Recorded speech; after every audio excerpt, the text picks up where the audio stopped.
the sandwich that changed everything. The afternoon sun filtered through the smudged windows of Murphy's diner, casting long shadows across the worn linoleum floor as Sarah Mitchell wiped down the counter for the third time in an hour. At 24, she had been working at the small roadside diner for 2 years, saving every tip and spare dollar toward her dream of returning to college to finish her nursing degree. The lunch rush had ended an hour ago, leaving only a few regular customers nursing their coffee and reading newspapers. Sarah's feet ached in her practical white sneakers, and her uniform, a pale blue dress with Murphy's Diner embroidered on the pocket, was stained with remnants of the day's orders. But she didn't mind the hard work. Every shift brought her closer to her goal. Every satisfied customer was a small victory in her larger plan. Behind the counter, wrapped in wax paper and tucked into a brown bag, sat Sarah's lunch, a turkey sandwich she had made at home that morning with the last of her groceries. She had been looking forward to that sandwich all day, especially since money was tight and she wouldn't be shopping for groceries until payday on Friday. But the diner had been busier than usual, and she hadn't found a moment to take her break. The bell above the door chimed softly, and Sarah looked up to see a little girl of about 6 years old push through the heavy glass door, followed by a man in an expensive-looking suit. The contrast between them was striking. The girl wore a simple pink dress that had seen better days and carried a worn, stuffed rabbit, while the man looked like he belonged in a boardroom rather than a roadside diner.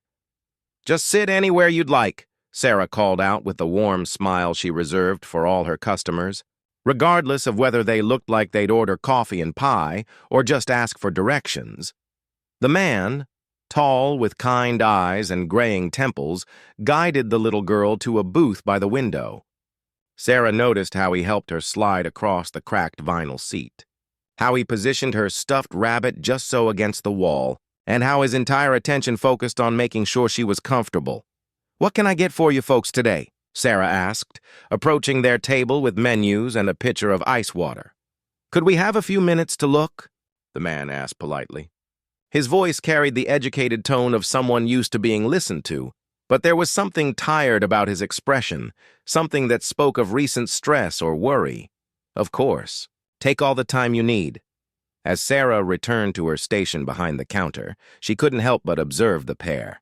The little girl, Emma, she heard the man call her, was studying the menu with the intense concentration that children brought to important decisions. Her blonde curls caught the afternoon light, and despite her worn clothing, there was something luminous about her, a natural joy that seemed to brighten the dingy diner. The man, who looked to be in his early 40s, kept glancing at his phone with the expression of someone dealing with complicated matters. But every time Emma spoke to him, his face transformed, becoming tender and completely present in a way that told Sarah everything she needed to know about his priorities. After a few minutes, Sarah returned to take their order. "I'd like a grilled cheese sandwich." "Please," Emma said seriously. "And chocolate milk?" "If you have it." "We do indeed have chocolate milk," Sarah confirmed, writing on her pad. "And for you, sir?" "Just coffee for me, thanks." "Black." As Sarah prepared their order, she found herself watching them through the pass-through window. The man helped Emma color on the children's placemat with crayons from her small purse, pointing out different animals and asking her to name the colors she was using. Their conversation was quiet but animated, filled with the kind of gentle questions and patient answers that spoke of a close relationship built on mutual affection. When Sarah brought out Emma's grilled cheese and chocolate milk, she noticed the little girl's eyes light up with pure delight, as if this simple meal was the most wonderful thing she had ever seen. "Thank you so much," Emma said politely, her manners clearly well taught despite her young age. "You're very welcome, sweetheart." As Emma ate her sandwich with careful small bites, Sarah returned to her work. But she couldn't shake the feeling that something about this pair didn't quite add up. The man's expensive suit and watch suggested wealth, but Emma's clothing and the way she treasured her simple meal spoke of a different reality. There was a story here, Sarah sensed, though she couldn't begin to guess what it might be.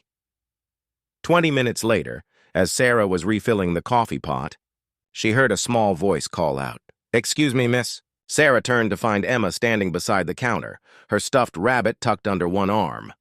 "What can I do for you, honey? I was wondering—" Emma hesitated, glancing back toward her father, who was deep in a phone conversation that looked serious and stressful. "I was wondering if you had any extra food." "Not for me," she added quickly, "but maybe for someone who might be hungry." The question was so unexpected and asked with such earnest concern that Sarah found herself kneeling down to Emma's eye level. "What do you mean, sweetheart?" "Well, when Daddy and I were walking from our car, I saw a lady sitting by the parking lot who looked really sad and hungry. She didn't have any food with her, and I thought maybe—" Emma's voice trailed off, but her meaning was clear. Sarah felt something warm and unexpected bloom in her chest. This little girl, who had just finished what might have been her own treat meal, was thinking about a stranger who might need help. "That's very thoughtful of you, Emma," Sarah said softly. "Let me see what I can find." Without hesitation, Sarah reached for her own lunch bag behind the counter. Her turkey sandwich might not be fancy, but it was wholesome and filling. And something told her this was exactly the right moment to share it. "Here," she said, unwrapping the sandwich and placing it in a clean bag along with a bag of chips from the diner's supplies. "This should help." Emma's face broke into a smile that seemed to illuminate the entire diner. "Thank you so much. You're very kind."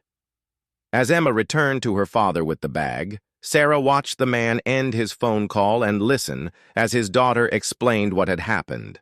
His eyes found Sarah's across the diner, and the gratitude in his expression was unmistakable. A few minutes later, the man approached the counter while Emma waited in the booth. "I want to thank you for what you just did," he said quietly.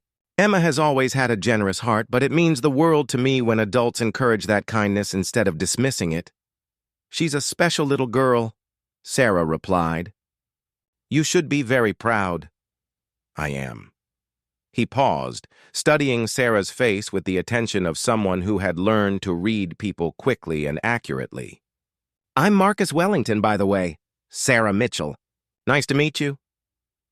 Marcus reached into his jacket and pulled out a business card, but then seemed to think better of it and put it back. Instead, he placed a $20 bill on the counter, far more than their simple order warranted. "That's too much," Sarah protested. "It's not nearly enough," Marcus replied.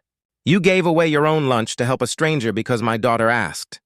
Do you know how rare that kind of immediate generosity is?" Sarah felt herself blushing. "Anyone would have done the same thing."